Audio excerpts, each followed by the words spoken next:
दोस्तों, कई बार आपके द्वारा की गई छोटी सी मदद किसी की जिंदगी बदल सकती है।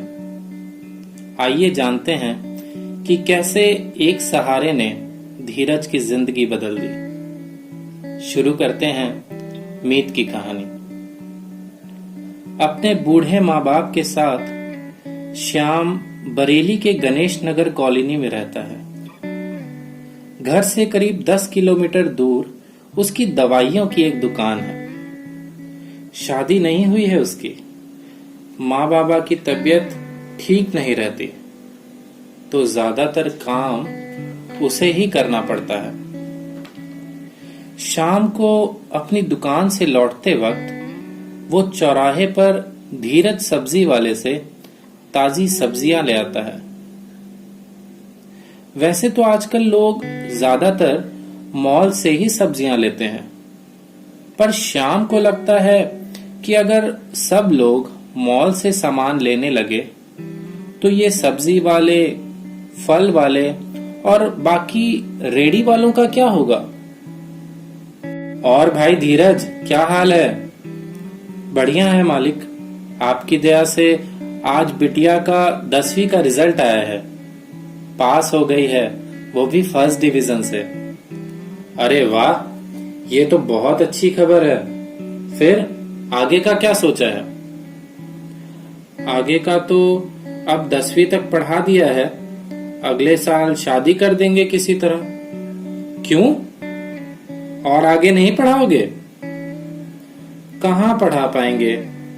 इस सब्जी के ठेले से बस इतना ही बचता है कि घर का खर्च निकल जाए। एक बेटी और है, उसे भी पढ़ाना है। नहीं हो पाएगा मालिक।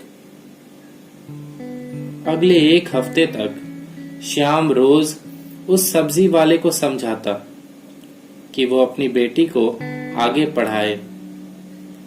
भगवान खुद कोई ना कोई रास्ता निकाल देंगे।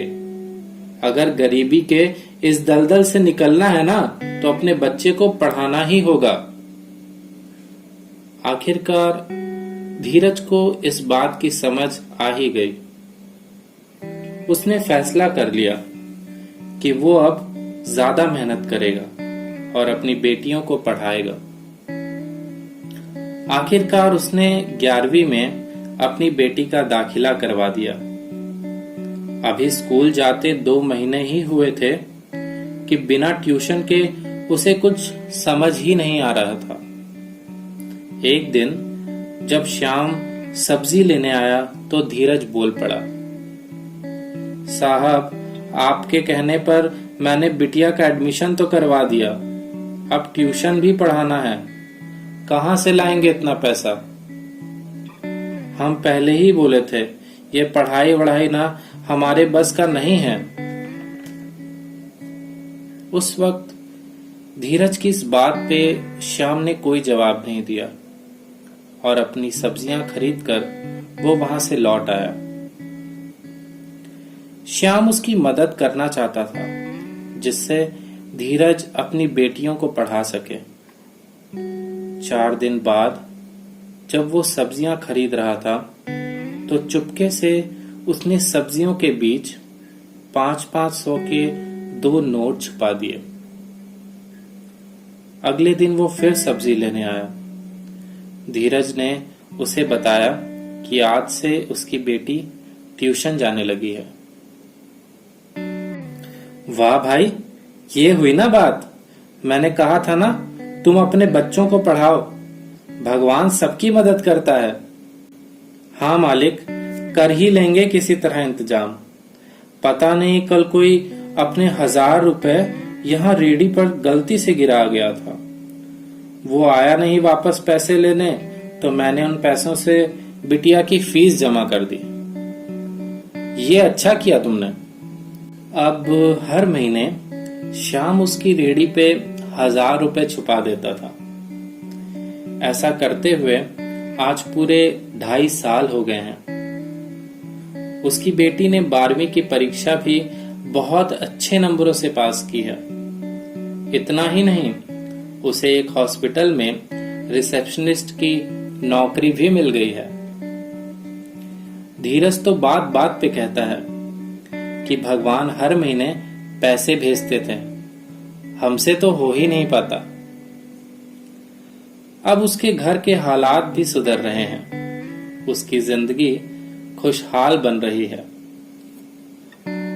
आज तक उसे पता ही नहीं चला कि इसकी मदद आखिर करता कौन था।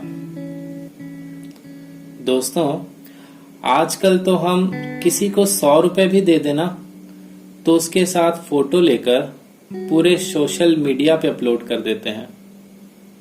श्याम पिछले 2.5 साल से धीरज की मदद कर रहा है, उसकी बेटी को पढ़ाने के लिए उसका सहारा बन रहा है।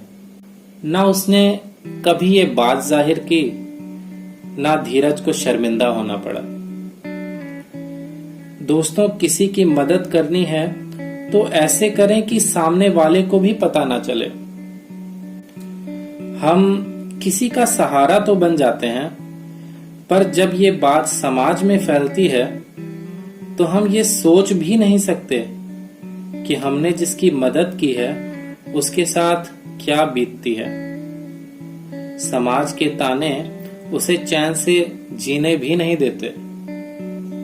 दोस्तों, चलिए चुपके से किसी का सहारा बनते हैं। कमेंट करके बताइएगा कि अपना नाम छुपाकर आपको कैसा लगा। मिलेंगे अगले शुक्रवार को एक और प्यारी सी कहानी के साथ। तब तक के लिए गुड नाइट, शुभ रात्रि, शब्बा खैर।